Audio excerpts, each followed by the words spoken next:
On July 22, 1879, somewhere between the Capitan Mountains and the town of Lincoln, New Mexico, a 19-year-old young man named Billy, who was on the run from authorities, came across something horrific. What he witnessed over the next several days was unbelievable. When Billy was captured the following year, he told his story of what happened during those few days to Deputy Sheriff Romero. Romero had one of his men write down the accounts Billy told them. Romero and his men followed up and investigated what Billy told them, and what they found left them dumbfounded. Amongst the men who heard the story firsthand, it became known as the Carnage of Capitan. This is Billy's story. Some of the account has been put into modern day English. I'd been on the run since June of last year, going from place to place.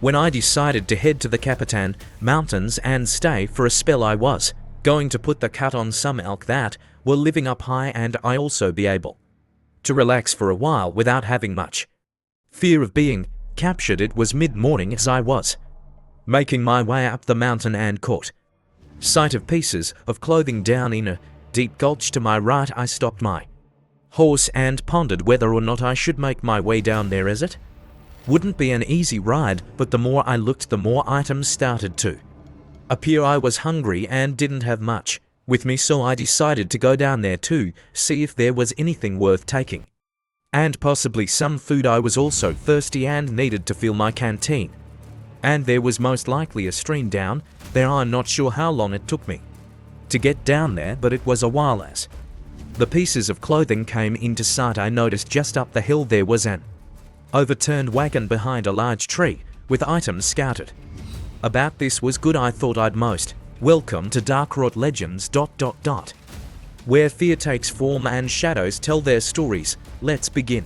Likely find some food and other items worth taking. I decided to head straight to the wagon first. As I did, I drew my pistol, cocking the hammer back. I'm not stupid and knew there could still be people about. I'm also a wanted man and knew someone might recognize me. As I got within spitting distance, my jaw dropped as I couldn't believe what my eyes were seeing. Just behind the wagon were the naked bodies of 12 people, men, women, and children. They were neatly lined up in a row, one next to each other. What was odd, though, was the fact that the bodies had several circular holes in them, the size of glass jars.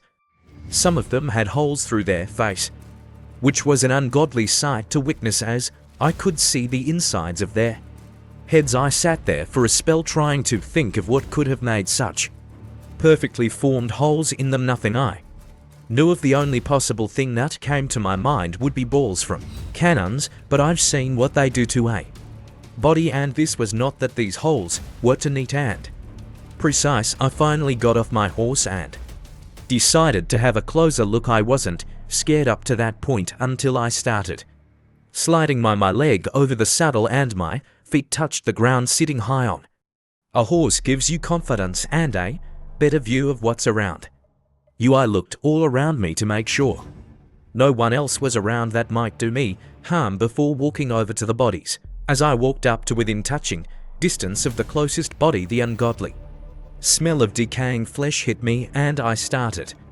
vomiting. As I turned to look back at the bodies, I could see they were starting to rot, and the insides of the wounds were covered in maggots. They've been here for a few days at least, or longer. I thought I covered my nose and mouth with my handkerchief as I knelt down to take a closer look as to see what might have been the cause of their death. Again, the circular wounds were too perfect to be made by cannonballs or even by someone with a knife. I was baffled and scared as I stood up. Right then, the hairs on the back of my neck stood up and I had the uneasy feeling I was being watched. I raised my pistol as I turned around to see if someone was behind me. As I did, I swear to God, I saw something swiftly move back into the trees a ways up behind me. I saw just enough to know it wasn't any animal I've ever seen, but I can't explain what it was. My pistol hand clenched in fear as I fired off a round in the direction of the movement. I almost jumped out of my skin as the round went off. As I wasn't prepared for that, I then yelled out, "Who's there? Show yourself, don't make me come up." There I stood there trembling in fear, trying to act brave when in fact I was as scared as a newborn chick. I knew I needed to go see what the movement was, to be sure, but I also know a thing or two about self-preservation. I knew whatever it might be the same thing that killed those folks. I stood there, pistol in hand, staring up at that hill for that longest time, waiting to see if whatever it was might show itself. Just when my legs were about to buckle and give out, I decided I needed to inspect the wagon for any essentials that might be of use to me, then get the hell out of there. I slowly backed up to the overturned wagon. As I peered inside the wagon, I kept my pistol up at the ready and continued looking behind me. There was a good amount of dried food and supplies in the wagon, so I quickly grabbed and loaded what I could fit into my saddlebags, all while being cautious of my surroundings. I then mounted my horse and went down to the bottom of the gulch to get some water. When I made it down to the stream, I was taken to see a bed of rocks by the stream was covered in what appeared to be blood, with the pool of blood still on one of the larger rocks. It looked fairly fresh. My head was immediately on a swivel. The air was thick with bushes and trees, and if something decided to come at me, I wouldn't have much time to react. The thought of just getting the hell out of there crossed my mind, but I badly needed water, as it had been a day or two since I had any, and it'd be a spell before I'd come across it again. As I stepped down off my horse, I heard someone in a soft voice somewhere behind me say, "Mister, help me." Without thinking, I quickly drew my pistol and turned towards the direction of the voice. As I noticed my pistol hand was trembling something awful. As I stood there looking towards where I thought the voice came from, I saw the tall, thick bushes in front of me moving like something was coming at me. I cocked the hammer back and readied myself for anything to happen, or whatever it was stopped right at the edge of the bushes before exposing itself. I then called out, "Who are you? Show yourself." A few minutes went by as I stood there with nothing happening.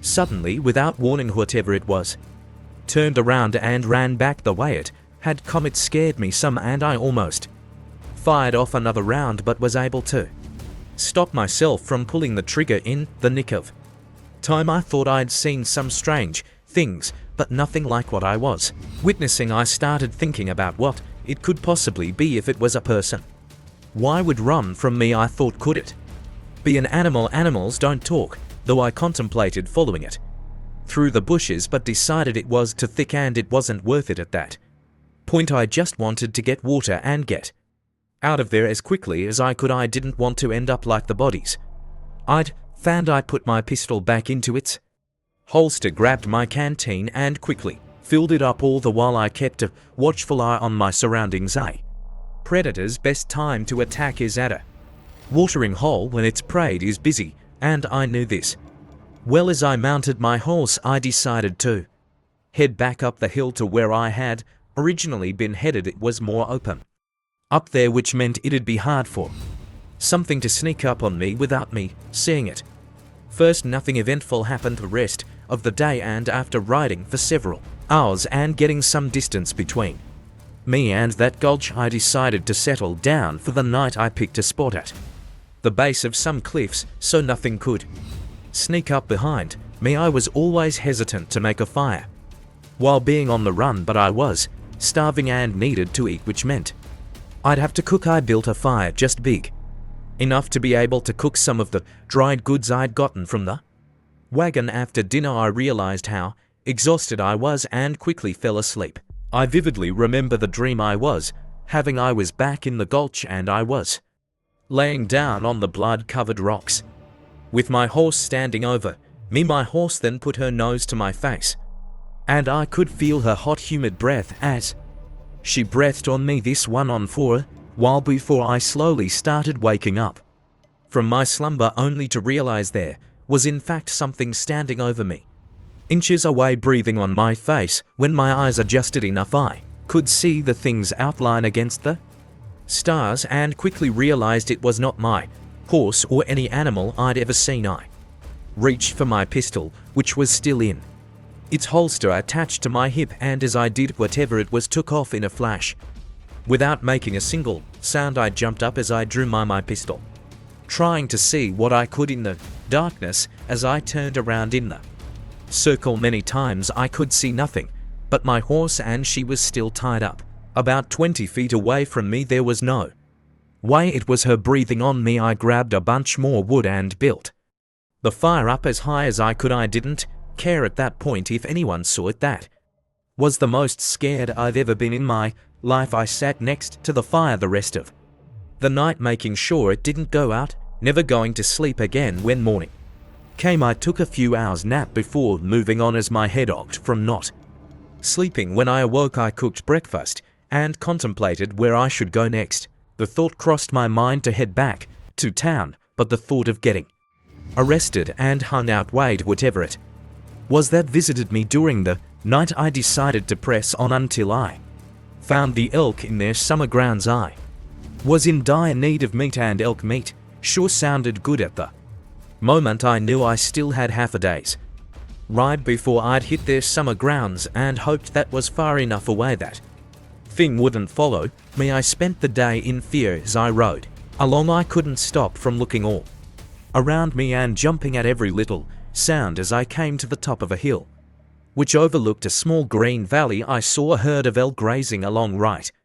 Then the fear I'd been feeling left, and I forgot everything that had happened as the excitement of putting the stock on some elk took over. I quickly dismounted and grabbed my rifle out of its scabbard. I tied my horse to a tree and started stalking the elk through the trees. All I needed was one elk, and I'd have enough meat for quite some time. Luckily, the wagon had a good-sized bag of salt that I had grabbed so I could preserve the meat, which meant I could stay in the mountains for a spell. It didn't take me long to put down a good sized bowl, being the elk were undisturbed and not spooky. I spent the rest of the day cutting and processing the elk meat. Elk are huge animals, and I had a lot of meat, so I wasn't going to go very far, so I made camp fairly close to where I'd killed the elk. I planned on staying in that spot for a time and didn't really know when I was going to leave. I'd almost forgotten about what had taken place to previous days, which was a good thing. Nothing happened that night, and I actually slept better than I had since I had escaped from jail. When I woke up, my first thought was I needed water. I knew there was a river just over the hill for me, so the first thing I did was go fetch some water. As I made my way back to camp after getting water and it came into sight, I couldn't shake the if something was watching me. I slowly and cautiously approached as I kept an eye on my horse, who was tied to a tree. If something was amiss, she'd be the first to alarm me. She didn't seem alarmed, so it helped ease my suspicions. I spent the rest of the day salting and hanging the meat to dry. This didn't stop me from looking over my shoulder at the slightest twig snapping or leaves rustling, though when nightfall came, I again decided to build a big fire that would hopefully burn all night. I was extremely tired from processing the elk over the last 2 days and knew I'd have a hard time staying awake during the night. I sat there staring into the fire, taking in its warmth, and that's the last thing I remember before hearing the soft voice behind me say, "Mister, help me." My first thought was, oh hell. I fell asleep. Something then grabbed the collar of my shirt from behind me and set me flying through the air. I hit a pine tree, then started falling as I hit the branches on the way down. As I laid there on the ground wriggling in pain, I heard the horrific screams of my horse. It took a bit before I was able to stand up. All the while she screamed out.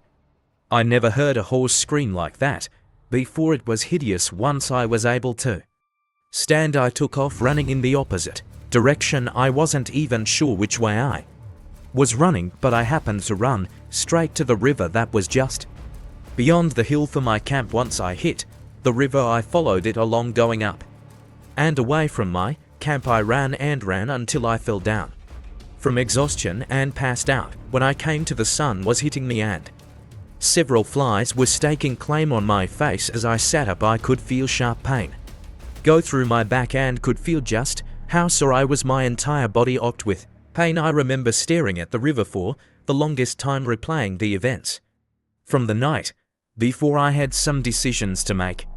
Walking back down to town would take a long time, but I also dreaded going back to camp, and judging by the screams my horse made, I had my doubt she'd still be alive. Curiosity got the best of me, and I made the decision to go back to camp. I had to follow the river back down a ways, so it would give me some time to think if I decided to change my mind. Once I made it to the spot where I need to leave the river and head straight to camp, I took a deep breath and said aloud, "All right, Billy, don't be yellow." I then started walking towards my camp as I climbed the hill that overlooked my camp. As I made it to the top of the hill, I quickly began scanning the area. I can make out bits and pieces of my camp, but couldn't clearly see everything. The first was scared to death as I continued walking towards it. When I got close enough to see everything, I said aloud, "What in the name of God happened here?" My horse's head had been cut off and was gone. It was nowhere I could see. What scared me the most, though, were the circular holes through her body, just like the ones I'd seen in the folks down in the gulch. I walked over to her body and knelt down to get a closer look, when to my shock and amazement I couldn't believe what I was seeing there. In the moist dirt were the footprints of what appeared to be a small child. What puzzled me, though, was just in front of the toes were the impressions of what looked like talons. Whatever made the footprints had fairly large talons attached to its toes. This scared the beasts out of me, and I quickly stood up, looking all around me, praying whatever made the footprints wasn't going to make me its next victim. I made the immediate decision to gather what I could carry and get the hell out of there. It then took me several days before I made it down to Lincoln. Once Lincoln came into sight, I waited until dark before going in, stealing a horse and making my way to San Patricio. I know you don't believe me, but I urge you to go to the gulch and see for yourselves. The bones of the settlers must surely still be there. Then you'll see I'm not lying. A few days later, with directions to the gulch given to them by Billy Romero and some of his men, made their way there just as Billy said. The wagon was there along with the bones and remnants of what was left of the settlers. Romero and his men verified the bones did in fact have perfectly cut circular holes through their rib cages, sternums and skulls. They buried what was left of them, but a few of the bones along with one skull were brought back to the town of Lincoln and were passed down from generation to generation through Sheriff Vero's family. Only a few people living today have actually seen the skull and bones with their own eyes. For more scary horror stories, please like, subscribe. Thank you for joining Dark Rot Legends.